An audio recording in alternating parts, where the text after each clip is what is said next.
Well, I'm happy that I can give Father George a good report that many of you showed up on this rainy, soggy Sunday here in South Florida. Always encouraging for a priest that people come not just when it's convenient, but also when it's inconvenient. As I reflect on this gospel, I remember a story from when I was a seminarian years ago.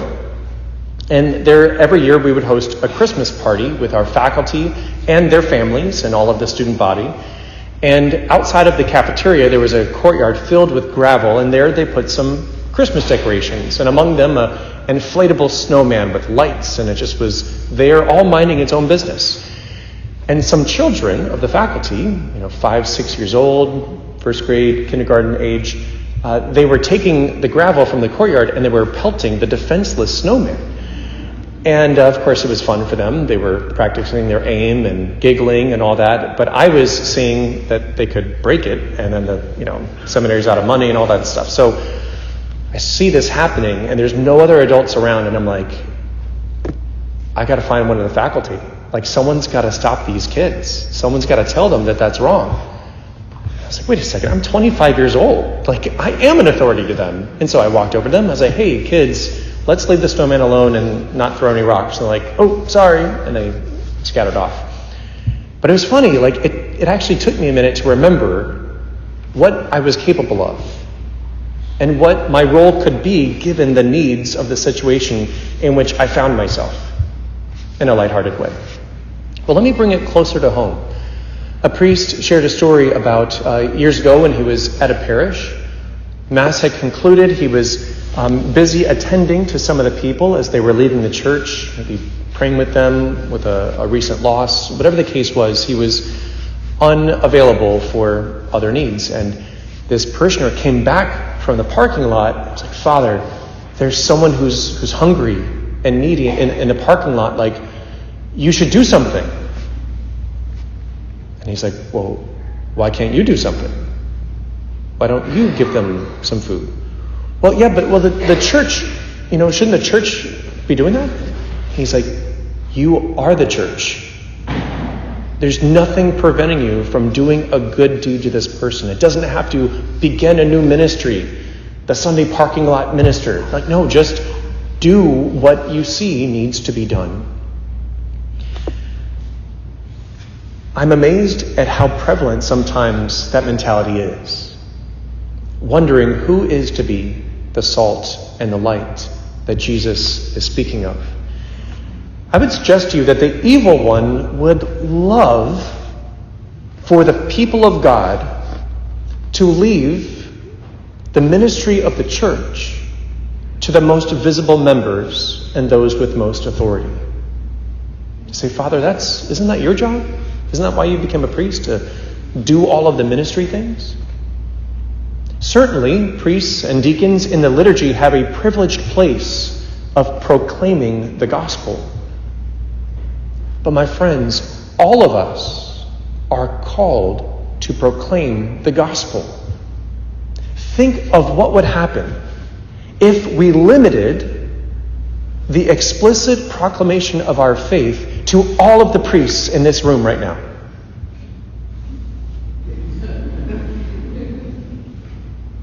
And think of all of the places where you already go each and every week where a priest may never frequent. From the workplaces to the marketplaces, to your extracurriculars, to your clubs. All of the places where God may have strategically placed you so that you can be salt and light for those around you. And again, I admit that I succumbed to this very temptation. When I was newly getting excited about my faith as an undergraduate at Florida State, I had many opportunities to minister to people on campus. Just in the sense, I say ministry in the most general sense, just to be salt and light to classmates who didn't believe and had very contrary beliefs than the faith. And after one of these conversations where this person was accusing the church of being unscientific, I was back at the campus ministry and heard a very eloquent presentation given to the students of the ministry about that very question. science and faith, are they opposed or not? And afterwards, I went up to one of the campus ministers who gave the presentation. I said, "Oh my gosh, I am so glad you gave that talk, because I know so many people that you need to talk to." And he looked at me, he was like, "Are you kidding me?" He's like, "You are the person that God is calling to talk to them." I was like, "Yeah, but you are so much more eloquent than me. You've obviously studied this question far more than me. I mean, who am I? I'm just an undergraduate student." It's so easy to give ourselves a pass because we're not as knowledgeable of someone else we have in mind. But what if we just took our understanding of the faith and growing in that area one question at a time? You don't have to have a degree in all things Catholic to be able to share what you know. And here's a little secret about teaching. You only have to be one lesson plan ahead of your students. They will think you are brilliant, but you just read ahead. So too, all of us are called to know and to share our faith for a world that is very lost and hungry for the truth. Even if you might feel like a salt shaker that's rather ignorant. There's so many things you wish you knew, but you don't. You picture yourself like a salt shaker that's maybe only 30% full. Let me ask you, if you went to the restaurant and you wanted to season your food and you saw that the salt shaker on the table was only 30% full, would you be like, "Ugh, I can't believe this. I'm not using this salt"? Or would you not take what it had and see that, yes, it can still bring value? So too, all I ask you is, you don't have to be an expert in all things Catholic. Just share what you know. Share what you have encountered, what you have experienced. Witness to that with joy. An interesting thing happened this past weekend in the Beatitudes. Jesus began his sermon, "Blessed are they, blessed are they, blessed are they." And did you notice the change that happened as we went through? By the end, it was, "And blessed are you when they persecute you. You rejoice and be glad, for your reward will be great in heaven." And then he tells us today, you are the salt of the earth. You are the light of the world. Remember that Jesus was preaching to crowds of people and his disciples who came to him. So too, he is speaking to all of his disciples in the church throughout the generations. As I'm sure that Matthew, as he was writing this gospel, was very mindful of the first generations of Christians that were being persecuted at that time. But this word is living and effective for us here today. You are called to be the salt of the earth and the light of the world. So what can we take from those two images? Well, light and darkness, pretty self-evident in the sense of be seen. Let Christ's light shine through you. You know how a friend or a neighbor, if they have a very beautiful experience, maybe they have that falling in love feeling, they can't really hide it. People can notice something's different about you. What is it? Jesus is calling us to radiate the joy of having known that he loves us, that he died for us, that he lives in us. And let that be contagious with those whom we see. And salt in the ancient world had two, maybe primary uses, we would say. One is to add flavor to food, like we relate to today, to bring out what is good there. So too, we are to recognize and to draw out what is good in others by leading them to Jesus so they may be fully alive. And the grace of the Holy Spirit can fan into flame their natural and spiritual gifts that God has intended for them. But also, salt was one of the main ways of preserving meats and fish, especially. So it is an antidote to corruption. We are called to be in the world, to give people faith when all they see in the news and the headlines and in their experience is darkness and discouragement. We are called to help to preserve society by the goodness that we bring. Now, oftentimes, when we talk about salt and light and our effect in the world, I hear people use a quote that is often attributed to St. Francis. You might be familiar with it. Preach the gospel at all times. Use words only when necessary.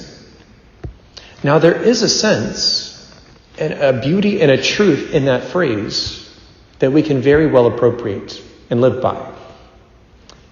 But I caution you, sometimes people use this phrase as their rationale for why they never have to use words. And it very well might be masking of fear of making a mistake, of fear of being accused of being judgmental, of fear of being called a hypocrite. So we conveniently retreat and just say, you know what, I'll just stay in my comfort zone and just try to use actions. But we are called to live out our faith by words and by actions. It is a false dichotomy to put them against one another, like either words or actions. Our readings today are just a little glimpse of the truth of this.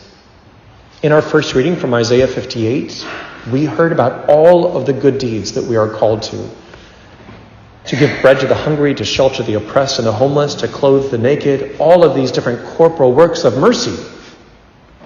And yet, how do you hear them today except through a prophet who proclaimed that, and through a reader today who proclaimed it to you?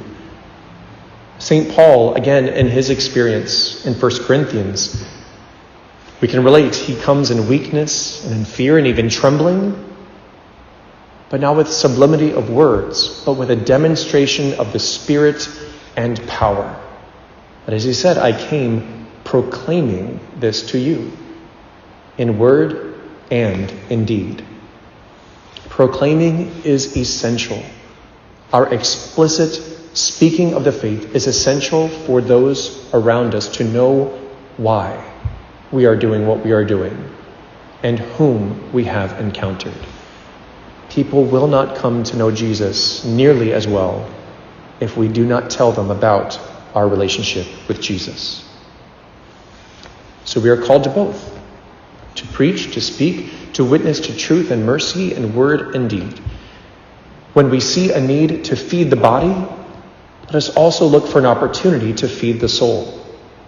When we go out to proclaim that Jesus is love, let us also prepare that witness by our corporal and our spiritual works of mercy. Jesus called us blessed when we suffer. Have you ever gotten salt in your eye? It's not that pleasant. Maybe you're experienced swimming out in the ocean and you open up your eyes. It's irritating. It dries them out. Ever had someone shine a bright light at you? How'd that make you feel?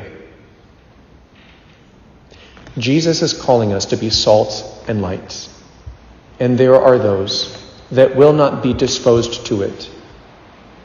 And they may reject. They may slander with their words. They may persecute. But let me ask you this. If you're thinking today, you know what? I'm actually probably doing a pretty good job because no one has been upset with me about my Christian faith that I can recall. Well, didn't Jesus say last week, rejoice and be glad? When, not if, they persecute you? Maybe we need to take a look in the mirror and ask ourselves, are we living our faith out as publicly as Jesus wishes us to do, following his example and his disciples, so that all may come to know him? And where is my trust that he will show up with a demonstration of the Spirit and power? So when we are asked to be salt and light, let us remember it is the very same of where Jesus has called me to a bold and public witness in the world. I encourage us to think about what we're already doing, the relationships we already have, the spaces in our environment where we already are present. Where is God calling me to be his salt, to be his light?